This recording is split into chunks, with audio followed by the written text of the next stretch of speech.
bonjour à tous, j'espère que vous allez bien. Alors je suis Émilie de la chaîne Émilie, je suis conseillère naturopathe, conseillère ménage écolo et également praticienne en hypnose et NMO qui est la neurothérapie par les mouvements oculaires, autrement dit EMDR dans le milieu médical. Alors aujourd'hui j'avais envie de vous parler des émotions. Pourquoi? Parce que ce sont des choses qui nous animent tous les jours, on en a tout le temps au quotidien et c'est ce qui fait que l'on ressent de l'angoisse, de l'anxiété, du stress, etc. ou alors de la joie tout simplement. Alors il faut savoir qu'une émotion, qu'est-ce que c'est? Ce sont tout simplement des réactions biochimiques qui se passent dans notre corps et qui vont en fait stimuler certaines réactions. Une émotion, elle a un but, elle sert tout simplement à l'action. Une émotion sert vraiment à passer à l'action et du coup cette action va permettre de s'adapter à notre milieu dans lequel on vit. Je vous prends un exemple, du coup, les animaux, parce qu'il faut savoir que les émotions naissent dans le cerveau, donc chez les mammifères, on a également des émotions. Chez les animaux, même chez nous, quand on a une peur, quand on ressent un danger, qu'est-ce qu'on fait? On fuit. Voilà, l'émotion de la peur va faire en sorte qu'il y ait une fuite. Pareil, lorsqu'on sent qu'on est en danger, parce qu'on est à 40 degrés, qu'on sent qu'on est en train de s'assoiffer, etc., on sent que c'est quelque chose de vital qu'il faut fuir également. Voilà, donc toutes nos émotions servent vraiment à une action. C'est ça, faut bien le comprendre. Et les actions nous permettent de nous adapter dans notre milieu. Alors comment on peut faire en sorte d'avoir des actions? Qu'est-ce qui va aider à avoir une action? C'est tout simplement nos 5 sens. L'ouïe, la vue, le goût, l'odorat et le toucher. Voilà, à chaque fois qu'on a un de ces 5 sens qui fonctionne, ça va renvoyer quelque chose à notre cerveau, une mémoire de quelque chose qui vient de se passer ou des mémoires beaucoup plus lointaines, c'est-à-dire génétiques. Il peut y avoir également aussi une mémoire en fonction de notre éducation, de notre religion, de notre système de croyances, de notre environnement, du pays dans lequel on vit, etc. Donc tout un système environnemental en fait qui peut se mettre en place et qui fait que l'on a des mémoires qui sont différentes les uns des autres et qui ont des connotations différentes. Je vous prends un exemple, lorsque vous mangez une glace, voilà, si vous avez passé un bon moment parce que vous étiez entre amis, etc. et que vous appréciez de manger une glace, vous allez en avoir un souvenir positif. Donc à chaque fois qu'on vous mettra une glace sous les yeux, vous allez avoir plus ou moins le sourire parce que ça va vous révéler en fait une notion de plaisir. Si cependant vous avez peur, par exemple, des serpents, parce que voilà, vous avez une notion où on vous a expliqué que c'était quelque chose de dangereux, que vous pourriez mourir, etc. parce que il a du venin, il a du poison. Quand on va voir un serpent, on a tendance à avoir peur. Maintenant, dans certains pays, le serpent fait partie de la culture, etc. Et on vit plus ou moins avec. Donc certaines personnes en ont beaucoup moins peur. Donc c'est pour ça que d'une personne à une autre, on a des réactions vraiment différentes. Alors derrière nos actions, se cachent des émotions. Alors il y a des émotions agréables et des émotions désagréables. Quelles sont les émotions agréables? C'est tout simplement la joie. Il y en a malheureusement qu'une, mais qui est tellement agréable en fait qu'on aimerait l'avoir tout le temps. Et on a également d'autres émotions désagréables comme la tristesse, la peur, le dégoût, la colère et la surprise. Alors, derrière ces émotions, qu'est-ce qui se cache? Derrière la tristesse, il se cache une notion de fais ton deuil, voilà, de quelque chose qu'on a perdu, un manque, quelque chose vraiment qui est fini en fait. On nous dit, cette émotion nous dit qu'on a perdu quelque chose, qu'on doit se lâcher et se libérer de cette chose pour ne plus ressentir la peine et donc, entre guillemets, de faire son deuil. Il y a la colère. La colère qui nous montre en fait qu'il y a quelque chose qu'on doit repousser, voilà, qui ne correspond pas à ce que l'on est à l'intérieur, qu'il y a quelque chose qui n'est pas en adéquation avec ce que l'on a et qu'il faut repousser cette idée, cet acte, ce souvenir, cette personne parce que voilà, c'est vraiment quelque chose de nocif en fait pour nous. Ensuite, il y a l'émotion de peur qui nous dit qu'il faut fuir, qu'il y a un danger, qu'il faut se sauver, voilà, qu'il y a quelque chose qui est plus fort que soi, donc forcément qu'il faut partir. Ensuite, on a l'émotion de surprise qui, elle, nous dit « prépare-toi, ça commence ». Voilà, que quelque chose vient d'arriver et que tu vas subir quelque chose de nouveau qui va commencer. Donc du coup, on est surpris par rapport à ce qui se passe. Et il y a aussi donc le dégoût qui nous dit voilà qu'il faut absolument qu'on rejette ça parce que c'est quelque chose de toxique, qu'il faut se sortir de cette idée, de cet acte, de se souvenir de cet aliment. Voilà, parce que c'est vraiment une idée de... Donc ce qu'il faut comprendre, c'est que les émotions sont vraiment des réactions physiologiques qui se passent dans le corps. C'est vraiment une émission d'hormones et de réactions en chaîne qui va faire en sorte que l'on va agir. Donc l'émotion, c'est quoi en fait? C'est tout simplement un message qui va nous commander, qui va commander une action. C'est-à-dire si on a une émotion, c'est qu'il y a une action qu'on doit avoir derrière. Et si on n'écoute pas son émotion, si on n'écoute pas ce qui se passe à l'intérieur, ben forcément à un moment donné, ça va revenir. Alors, il faut vraiment prendre en compte cette émotion parce que si elle ne vient, on la rejette, on la réprime, etc., ou qu'on n'agit pas en fonction pour faire en sorte qu'elle disparaisse ou de l'exprimer, ben il faut savoir tout simplement que cette émotion va revenir. Et des fois, elle revient encore plus intensément et elle va se transformer en angoisse, en anxiété, en dépression, en burn-out, etc. De plus en plus crescendo, c'est-à-dire que plus on va la réprimer, moins on va l'écouter, moins on va faire en sorte d'agir pour le bien-être sous-jacent de cette émotion, de ce qu'elle essaye de nous faire comprendre, et plus en fait les conséquences vont être importantes.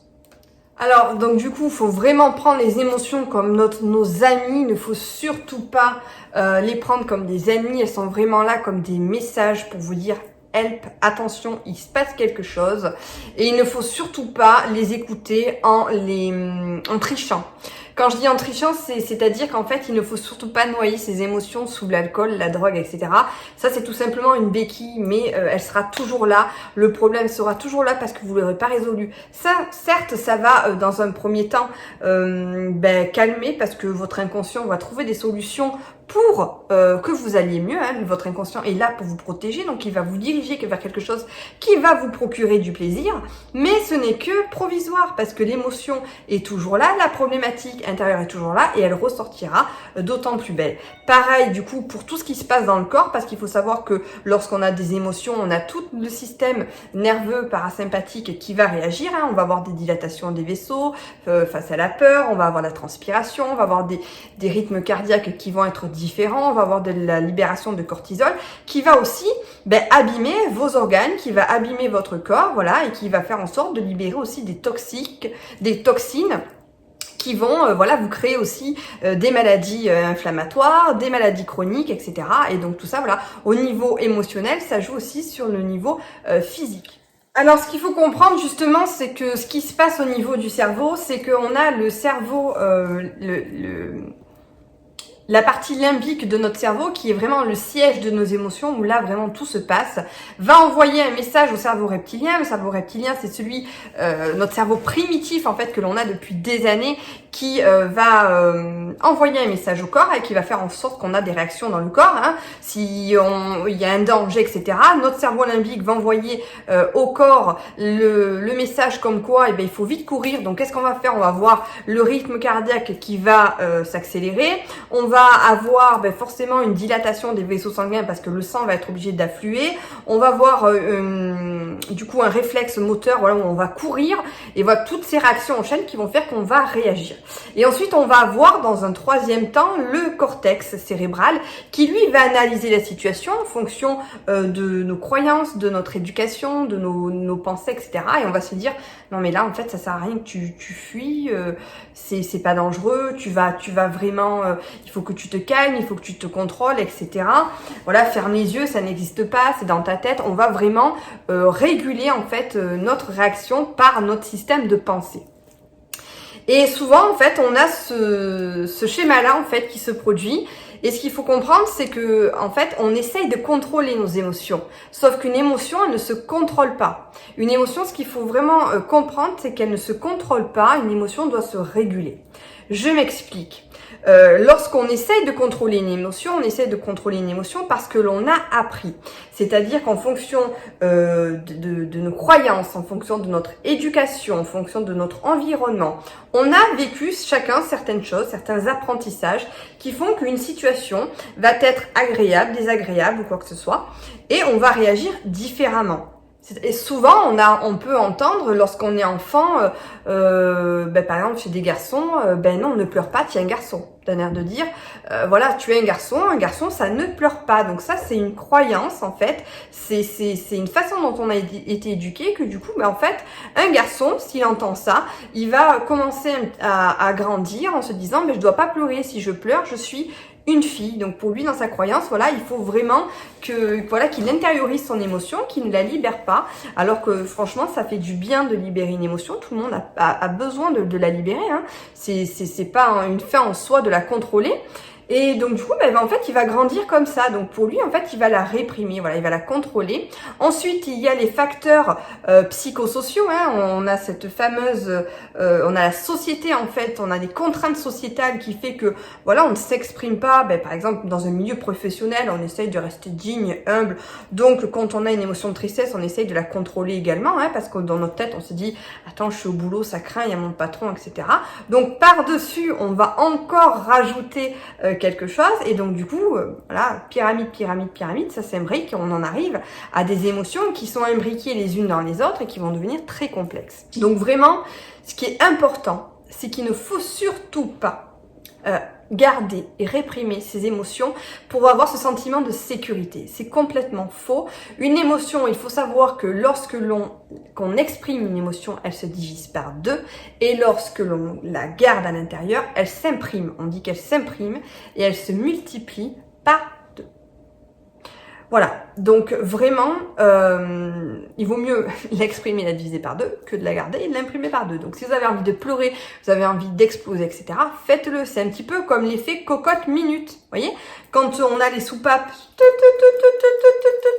si on dévisse pas un peu la soupape pour que ça pète un peu, la cocotte, elle va exploser, quoi. Et c'est pareil pour vous.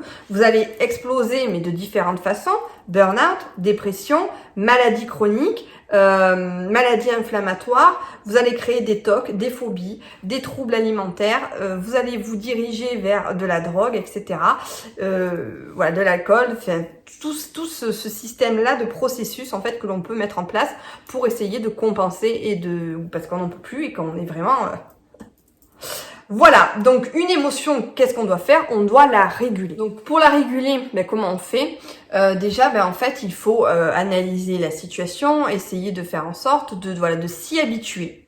De s'habituer vraiment à l'émotion, à la confronter, voilà, à s'y habituer et à réagir différemment.